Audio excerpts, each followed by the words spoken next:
आज बहुत ही प्रसन्नता का भी दिन है, लेकिन आज एक दुखद दिन भी हम लोगों के लिए रहा। हमारी जो इलाहाबाद संसदीय क्षेत्र की सम्मानित सांसद डॉक्टर रीता बहुगुणा जोशी जी थी, उनके पति जी का निधन हो गया है। इसलिए बहुत सारे समारोह वाले कार्यक्रम में टालना चाह रहा था, इसलिए कार्यक्रम है, इस कार्यक्रम में मैं आया हूं और आप सबको जो आपकी सबकी एक लंबी लड़ाई थी उसको एक मुकाम मिला है, इसकी मैं आप सभी को बहुत बधाई देता हूं, शुभकामनाएं देता हूं। शिक्षा मित्र सम्मान समारोह आज केवल प्रयागराज में नहीं बल्कि प्रदेश के लगभग सभी जनपदों में मनाया जा रहा है। माननीय मुख्यमंत्री योगी आदित्यनाथ जी गोरखपुर से इस समारोह को संबोधित कर रहे हैं। आप डिटेल जरूर सुनिएगा और उसको सुनने के बाद आपको सबको ध्यान में आएगा कि कई ऐसी बातें आज माननीय मुख्यमंत्री जी के द्वारा आप सब के लिए कही जाने वाली हैं जो शायद हम लोग चूंकि समय अभाव के कारण लाइव प्रसारण नहीं सुन पाए हैं,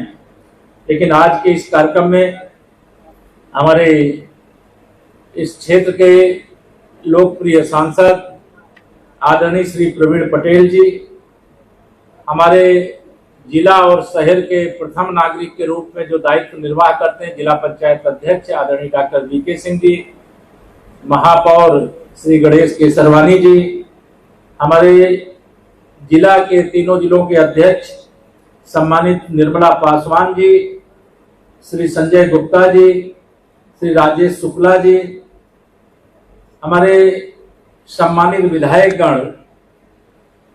श्री पीयूष रंजन निषाद जी थोड़ा देर में आए, जिनके इस क्षेत्र में कार्यक्रम हो रहा है, श्री हर्ष वाजपेयी जी, हमारे सम्मानित विधायकगण श्री गुरु प्रसाद मौर्य जी, श्री दीपक पटेल जी, श्री राजमणि कोल जी, श्री वाचस्पति सिंह जी, वाचस्पति जी, और यहाँ पर हमारे पार्टी के दो क्षेत्रीय उपाध्यक्ष श्री अवधेश गुप्ता जी और कमलेश गौतम जी भी उपस्थित हैं। जनपद के जिलाधिकारी मनीष कुमार वर्मा जी, मुख्य विकास अधिकारी हर्षिका सिंह जी और बेसिक शिक्षा विभाग, और मैं देख रहा हूँ बेसिक शिक्षा ही नहीं सभी यहाँ विभाग के सारे अधिकारीगण आज इस कार्यक्रम में हिस्सा लिए हैं। मैं सभी अधिकारीगण, मेरे पत्रकार मित्रों, और यह सही है कि यह हाल छोटा पड़ गया, आपकी संख्या जैसे इस कक्ष में डॉक्टर हमारे इंजीनियर प्रवीण पटेल जी देख करके कि महिलाओं की संख्या ऐसे भरी हुई है कि पुरुषों को पीछे खड़े रहना पड़ रहा है, और माननीय प्रधानमंत्री जी यही चाहते हैं कि मातृशक्ति आगे बढ़े और हम सब आपके साथ हैं। तो आप सबको पहले तो इसकी बधाई। आज 5 मई है और शिक्षा मित्र सम्मान समारोह से पहले आप सबको मालूम है कि जब हम लोग 2017 में उत्तर प्रदेश के अंदर सरकार में आए थे, उस समय हमारे शिक्षा मित्रों का मानदेय 3500 रुपये, 3500 रुपये था। 2017 में हम लोगों ने इसे बढ़ा करके 10,000 रुपये किया था। शिक्षा मित्रों का जो संगठन है वो लगातार मांग करता था कि इसमें वृद्धि किया जाए,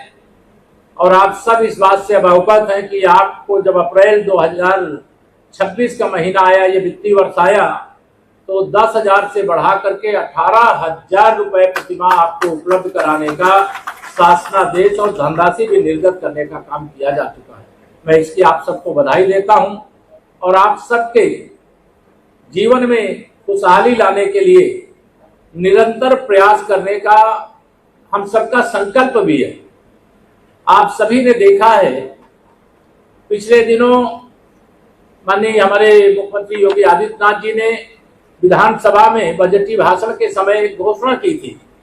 कि हम इस प्रदेश के अंदर जो भी हमारे शिक्षक हैं, शिक्षिकाएं हैं, शिक्षा मित्र हैं, यहाँ तक कि जो कर्मचारी यानी रसोइया तक हैं, उनको भी कैशलेस इलाज की सुविधा दिए जाने की घोषणा की गई है। मैं इसकी भी आप सबको शुभकामनाएं और बधाई देता हूं। मैं जानता हूं 18,000 रुपए आज के समय में बहुत अधिक नहीं होता।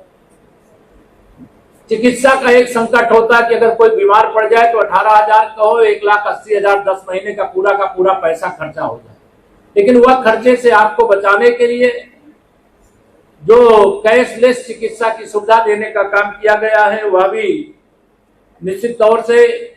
मुझे लगता है आप सब इससे खुश हो ना, कैसे चिकित्सा सुविधा जो दी गई है, और सरकार का लगातार प्रयास है। मैं आपको बता रहा हूं, आप लोग बहुत अच्छा कर रहे हो। आपके परिश्रम की मैं अगर प्रशंसा करूं तो मेरे पास शब्द कम पड़ जाए। मैं आप सबके लगातार परिश्रम के परिणाम निपुण के द्वारा वहां मैं देख रहा था, सब प्राथमिक विद्यालयों के बच्चे बाहर प्रदर्शनी लगी थी। ऐसे ऐसे तरीके से आप बच्चों को पढ़ाने का काम कर रहे हैं, सिखाने का काम कर रहे हैं। अभी हमारे जो दिव्यांग बच्चे थे उनके द्वारा जो यहाँ लव और कुश के रूप में जो भगवान श्री राम ने माता सीता को वनवास दिया और उसकी जो यहाँ पे झांकी प्रस्तुत की, मैं उसकी भी सराहना करता हूँ। एक बिटिया जो है वो शायद उसका कार्यक्रम होना था, तो मैंने कहा कि थोड़ा कार्यक्रम को स्टार्ट कर लिया जाए, तो वो थोड़ा रोने लगी, तो मैं उसको इसीलिए ढाढ़स भी दिया। और आगे कभी ऐसे मन बुद्धि बच्चे जो हमारे दिव्यांग बच्चे जो हैं उनका कोई कार्यक्रम होगा तो उसका एक अलग से कार्यक्रम करेंगे। उस कार्यक्रम में आएंगे सब लोग, हम जितने भी यहाँ आज मंच पर बैठे हैं सब लोग वहां पर भी आएंगे और बच्चों के सारे कार्यक्रम देखेंगे। और जो कार्यक्रम अभी होने थे, ये जरूर मैं कहूंगा, अगर हम लोगों को थोड़ा जाने की जल्दी रहेगी, लेकिन वह कार्यक्रम बच्चों का स्टेज पे प्रस्तुत होना चाहिए, यह मैं यहाँ पर कह करके जा रहा हूँ। साथ ही आप सब यहाँ पर जो हमारे शिक्षक हैं, ये जानकारी, शिक्षा मित्र हैं, उनको जानकारी हो गई होगी कि 230 करोड़ रुपए की धनराशि इसके लिए निर्गत की जा चुकी है, शासनादेश आ चुका है। फिर भी आप सब ये जानते हैं कि 2017 से पहले हमारे जो प्राथमिक विद्यालयों के बच्चे हों, चाहे जूनियर हाई स्कूल के बच्चे हों, उन बच्चों के जीवन में, जैसे कि गरीब परिवारों के बच्चे पढ़ने के लिए सरकारी स्कूल है, इस प्रकार का माइंड सेट लोगों का बना हुआ था। लेकिन सरकार ने उसके बारे में विचार किया गंभीरता से,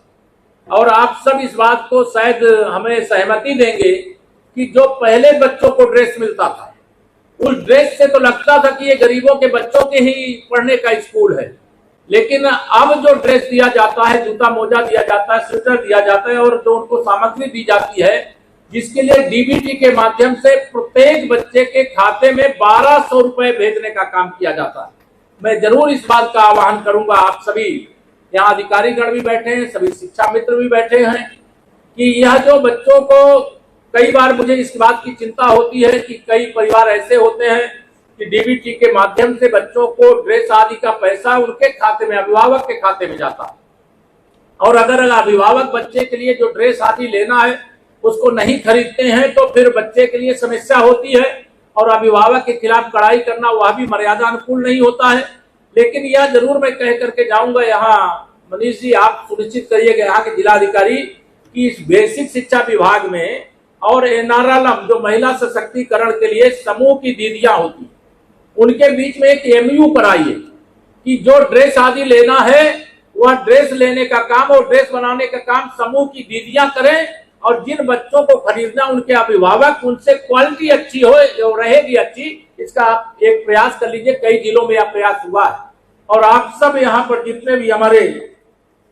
शिक्षा मित्र आए हैं, मैं सबको जानकारी तो आप सबको जरूर होगी, लेकिन इधर जब से उत्तर प्रदेश में हम लोग सरकार में आए हैं, हमने जो ड्रॉप आउट की समस्या है हुई है, जो अभी हमारे पास आंकड़े हैं उसके हिसाब से लगभग उत्तर प्रदेश में हमारे 1 करोड़ से अधिक की संख्या में 1,43,000 तो शिक्षा मित्र है। मैं जिन बच्चों के लिए 1,31,00,000 बच्चे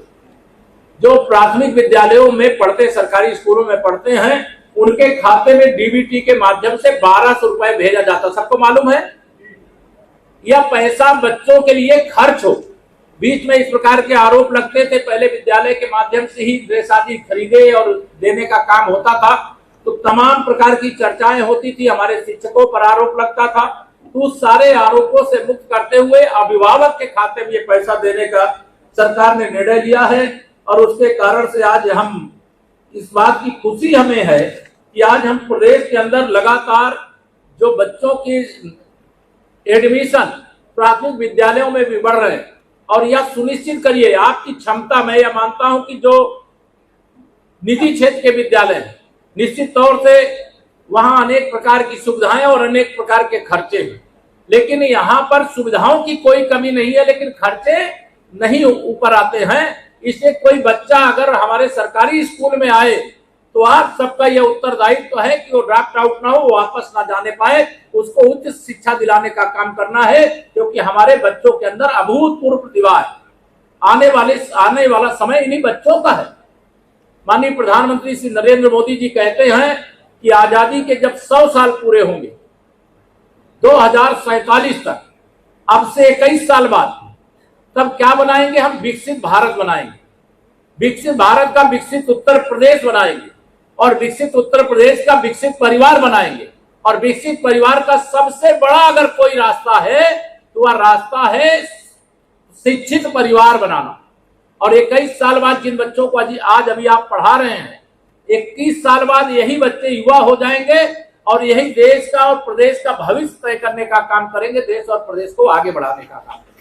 मैं आप सबका आह्वान करूंगा, अच्छा आप प्रयास कर रहे हैं, आप सबके मन में जो भी हो यह ध्यान में रखना, हमारी सरकार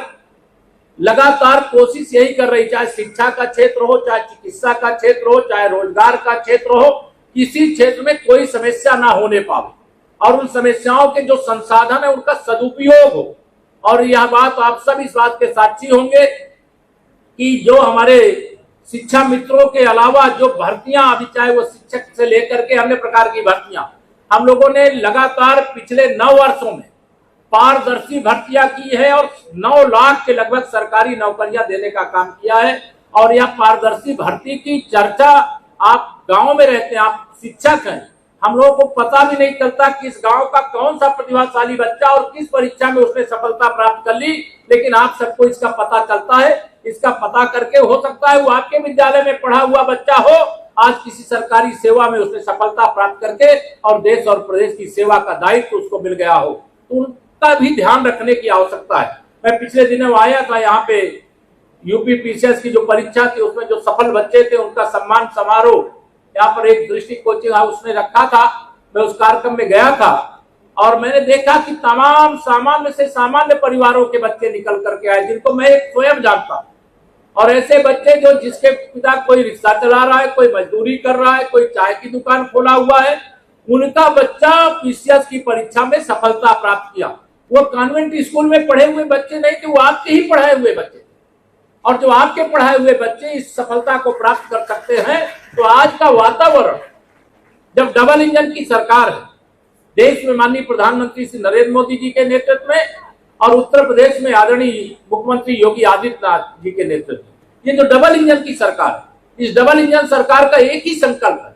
हमारा देश, हमारा प्रदेश आगे बढ़ना चाहिए। और जब विश्व के सबसे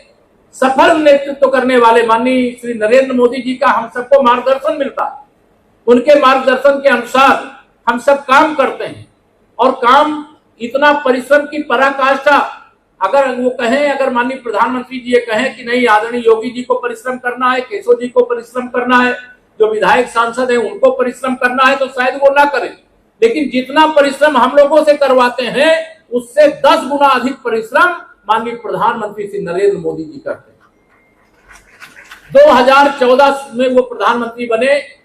फिर दूसरी बार 2019 में बने, फिर तीसरी बार 2024 में बने।